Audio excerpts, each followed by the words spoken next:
और अब बात पानीपत की कर लेते हैं। वहां से बड़ी जानकारी मिल रही है। पूर्व सीएम मनोहर लाल का रोड शो आज होना है। रोड शो में जन सैलाब उमड़ा है। 4 जून को कमल का फूल खिलेगा, ये मनोहर लाल कह रहे हैं। ये देखिए रोड शो की तस्वीरें हैं, वहां पर रोड शो चल रहा है। और अब की बार 400 पार मनोहर लाल का लगातार ये कहना है। बीजेपी का हर एक नेता ये कह रहा है कि इस बार हम 400 पार पहुंचेंगे। और हरियाणा में 10 की 10 सीटें, कांग्रेस पार्टी का कहना है कि 10 की 10 सीटें हमारी झोली में आएंगी। उधर हरियाणा में 10 नहीं बल्कि 11 कमल खिलेंगे, ये मनोहर लाल का कहना है। ये कॉन्फिडेंस है और इसी कॉन्फिडेंस के साथ में, इसी आत्मविश्वास के साथ में आगे बीजेपी लगातार बढ़ रही है। सैनी साहब भी कह रहे हैं कि कोई आए कोई जाए, पार्टी को कोई फर्क नहीं पड़ रहा है, कोई अगर जाता भी है तो, क्योंकि पार्टी तो अपना काम कर ही रही है। कार्यकर्ता, राजनेता, जो भी नेता हैं, जो भी कार्यकर्ता हैं, सभी अपने अपने काम जिम्मेदारी के साथ में निभा रहे हैं। तो अगर, क्योंकि 3 विधायक, अभी निर्दलीय विधायक वहां से अभी जानकारी प्राप्त हुई थी कल ही, तो उसी को लेकर के उनका स्टेटमेंट सामने आया था कि किसी के जाने से कोई फर्क नहीं पड़ता है। अगर कोई जहां जाना चाहता है, विज साहब ने भी कहा कि कोई जाना चाहता है तो जाए, लेकिन पार्टी तो अपना काम कर ही रही है। और कांग्रेस पार्टी का कहना है कि इस बार इनका सूपड़ा साफ होगा। वो तो आने वाला समय बताएगा, जब वोटिंग होगी और वोटिंग के बाद में जब निर्णय यानी रिजल्ट सामने आएंगे तब पता चलेगा। फिलहाल आपको बता दें कि रोड शो हो रहे हैं लगातार। पूर्व सीएम मनोहर लाल खट्टर भी लगातार लगे हुए हैं। उधर जो अभी नायब सिंह सैनी है सीएम, वो भी लगातार प्रचार, स्टार प्रचारकों में शामिल हैं और लगातार लगे हुए हैं। देवेंद्र कतूरिया एसोसिएट एडिटर हमारे साथ जुड़े हुए हैं, जानकारी वही आप तक पहुंचाएंगे। देवेंद्र जी, पानीपत की हम बात कर रहे हैं। पूर्व सीएम मनोहर लाल खट्टर का रोड शो हुआ है, क्या अभी ये रोड शो चल रहा है, कितना समय हो चुका है? कंचन, देखिए पानीपत ग्रामीण विधानसभा सीट में ददलाना गांव है, रिफाइनरी के पास। तो वहां से सुबह करीब 7 बजे काफिला चला हुआ है।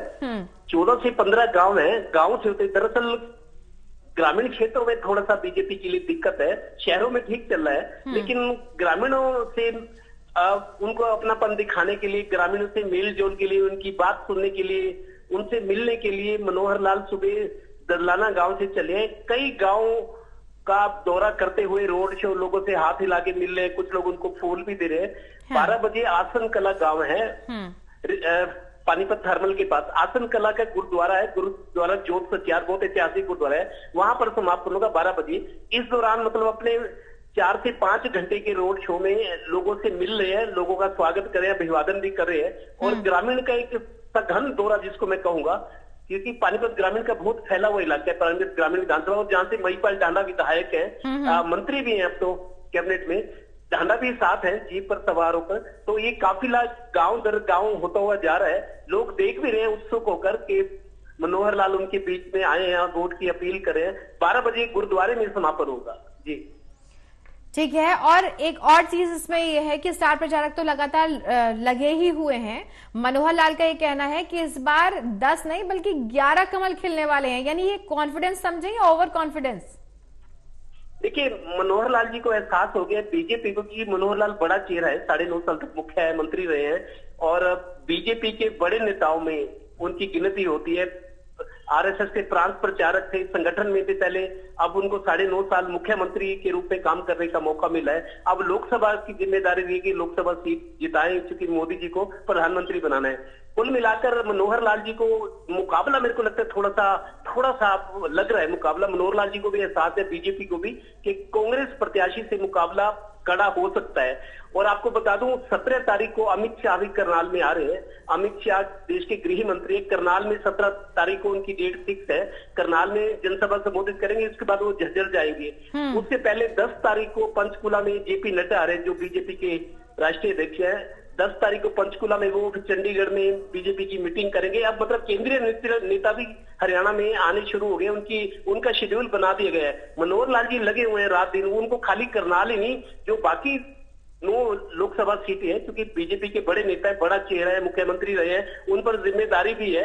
और उन्होंने अपने कार्यकर्ताओं को कहा भी है कि एक भी सीट बीजेपी हारेगी तो मेरी साख खराब हो जाएगी, आप इतनी मेहनत करो, 10 की 10 सीटें हमने रिटेन करनी है, दोबारा जीतनी है। तो मनोहर लाल जी को एहसास हो गया कि मुकाबला कड़ा हो रहा है। लेकिन अल्टीमेटली मेरी आज की ऑब्जर्वेशन कहे तो अल्टीमेटली मेरे को लग रहा है मनोहर लाल चुनाव जीतेंगे, लेकिन बहुत मेहनत करनी पड़ेगी।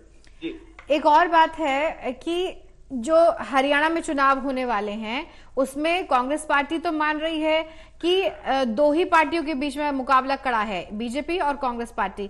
आपको क्या लगता है जमीनी स्तर पर हकीकत क्या है? क्या ये मुकाबला त्रिकोणीय होने जा रहा है या फिर दो ही पार्टी वहां मजबूती के साथ में कंपटीशन में उतरेंगी? देखिए कंचन, अभी लोकसभा की बात करें, आगे 3-4 महीने अक्टूबर में चुनाव है विधानसभा की। देखो दोनों बड़ी पार्टी है, राष्ट्रीय पार्टी, कांग्रेस और बीजेपी।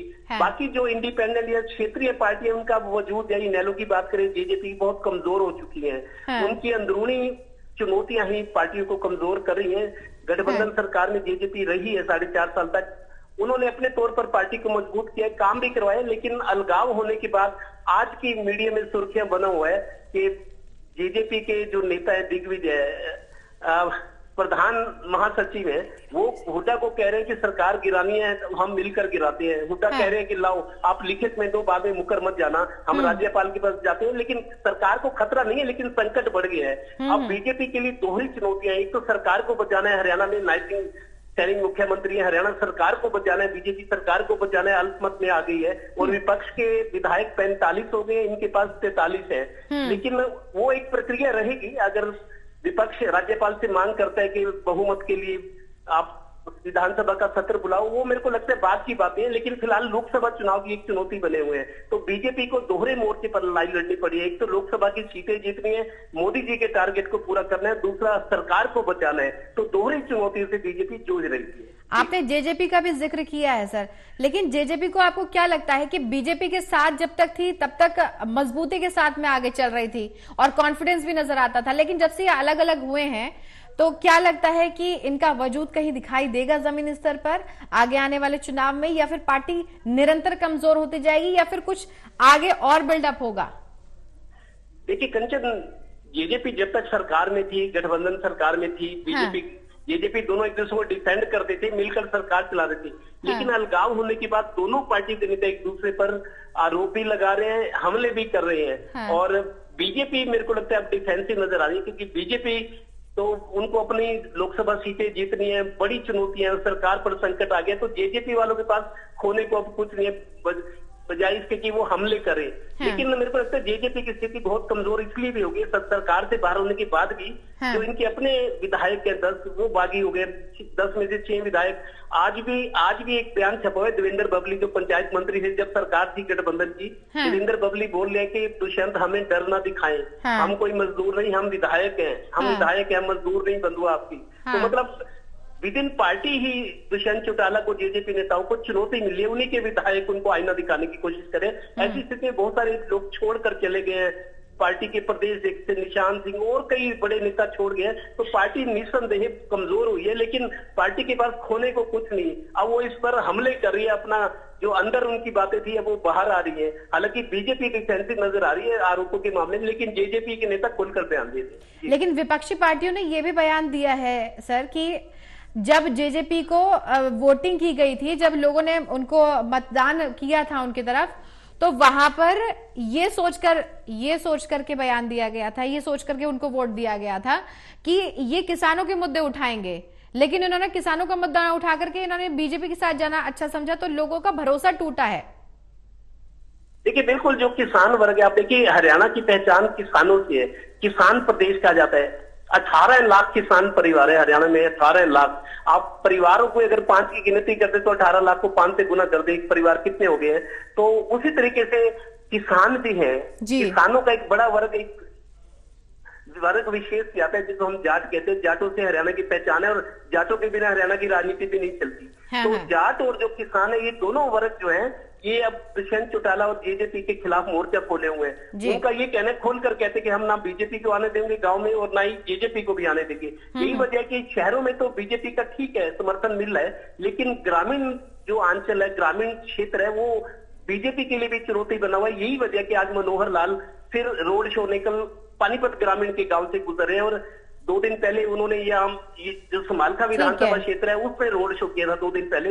आज 2 दिन के बाद पानीपत ग्रामीण में, तो गांव पर खास जोर दे रहे हैं। ग्रामीण लोगों की जो नाराजगी है, हाँ। जो दूरियां हैं, उनको पाटने की कोशिश मनोहर लाल कर रहे हैं कि ज्यादा से ज्यादा समर्थन बीजेपी को मिले। क्योंकि मनोहर लाल खुद कैंडिडेट है करनाल पानीपत से लोकसभा की, और उनको बाकी सीटों का भी जितवा कर देना है। उनकी जिस तरीके से कंचन, आप मान लीजिए भूपेंद्र हुड्डा की मर्जी से कांग्रेस की टिकटें बटी है लोकसभा की, भूपेंद्र हुड्डा की कंधों पर जिम्मेदारी है, हार या जीत। अच्छा प्रदर्शन नहीं रहा तो भूपेंद्र हुड्डा की जवाबदेही रहेगी, अच्छा प्रदर्शन रहा तो विधानसभा में सीएम पद की बिल्कुल। प्रदर्शन कैसा रहेगा वो तो आने वाला समय मनोहर लाल के साथ है। उनको 10 की 10 सीटों पर पार्टी को ज्यादा से ज्यादा बेहतर रिजल्ट देने, और खुद भी अब कैंडिडेट है, तो मनोहर लाल पर भी बहुत प्रेशर है। बिल्कुल बिल्कुल। चलिए, बहुत बहुत शुक्रिया तमाम जानकारी के लिए देवेंद्र जी।